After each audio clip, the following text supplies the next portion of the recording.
Bonjour, je voulais faire une vidéo aujourd'hui pour répondre à une question qui m'a été posée, à savoir quel est le type de magie que je pratique. Je pourrais dire que je suis très éclectique dans ma pratique, mais je pratique principalement la magie élémentale. Donc, c'est la magie qui utilise les éléments l'air, l'eau, le feu, la terre et l'esprit, bien sûr, afin d'arriver à un certain objectif. Sinon, on pourrait dire aussi que parfois, j'utilise l'énergie des anges. Je pratique pas vraiment la magie angélique. J'ai pas vraiment non plus d'informations approfondies au sujet de la magie angélique. Mais comme les anges ont été comme mon premier pas dans la voie spirituelle, j'utilise quand même toujours leurs énergies à m'aider dans le fond au quotidien et dans ma pratique. Mais sinon, principalement, je pratique la magie élémentaire. Donc ça, c'est dans le fond utiliser un ou les quatre éléments physiquement afin d'arriver à un objectif. Beaucoup d'exemples de rituels qui utilisent la magie élémentaire sur le YouTube de Demoiselle étrange que je vais écrire à quelque part dans la vidéo. Donc, vous pouvez aller jeter un coup d'œil pour voir en quoi ça a trait. Évidemment, ben, c'est en lien avec les éléments, donc souvent on va faire des rituels en utilisant un élément. Il faut savoir que chaque élément a des propriétés particulières et qui lui sont propres. Ils ne travaillent pas tous à la même vitesse. Donc, si on parle de l'élément du feu, il travaille très très vite. Des fois, c'est hors de contrôle et c'est ça. Ça s'enflamme comme une flamme et des fois, on peut aller très loin dans l'accomplissement de nos rituels ou dans les résultats escomptés. Des fois, c'est surprenant comment ça peut aller vite. Donc, au début, j'utilisais beaucoup le feu parce que j'étais impressionnée, mais je dois avouer que je me suis rétractée un petit peu, utilisant des moyens un petit peu moins abrupts. Sinon, il y a la terre qui est l'élément qui travaille le plus lentement, mais qui est tout le temps stable et graduel. Puis ça, c'est important aussi de le savoir parce qu'un rituel qui est fait avec l'élémentaire va être constamment en évolution.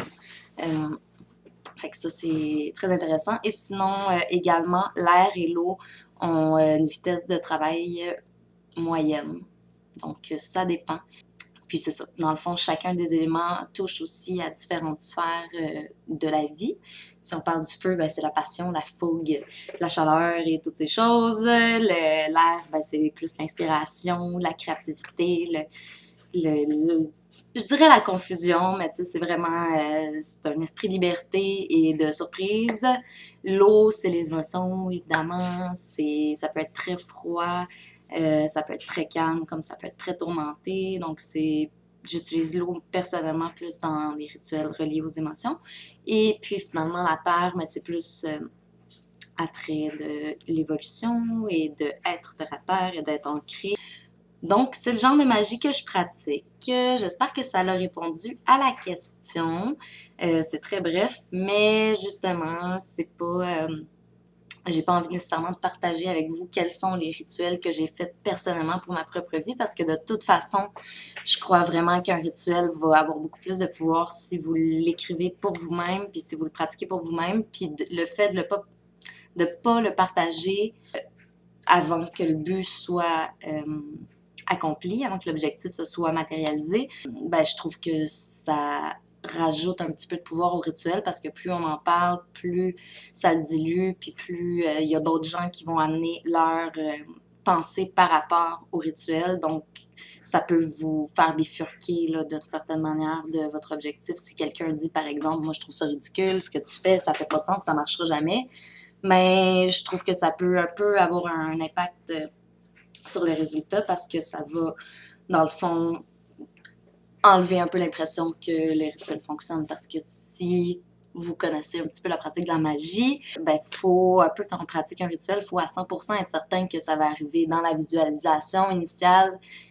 Il faut visualiser l'objectif comme s'il était déjà atteint, puis comme s'il n'y avait aucun blocage qui nous permettait d'y arriver. Fait que c'est sûr que si quelqu'un donne son opinion qui n'est pas positive par rapport à la matière, ben ça peut nuire un peu. Fait que c'est pour ça que je vous conseille de ne pas partager nécessairement vos rituels avant que l'objectif soit atteint. C'est possible d'en parler après pour donner un exemple, mais avant que ce soit réussi, je vous conseille de garder ça pour vous. Donc, c'est la raison pour laquelle je n'en parle pas en détail, mais Voilà, je pratique la magie élémentale.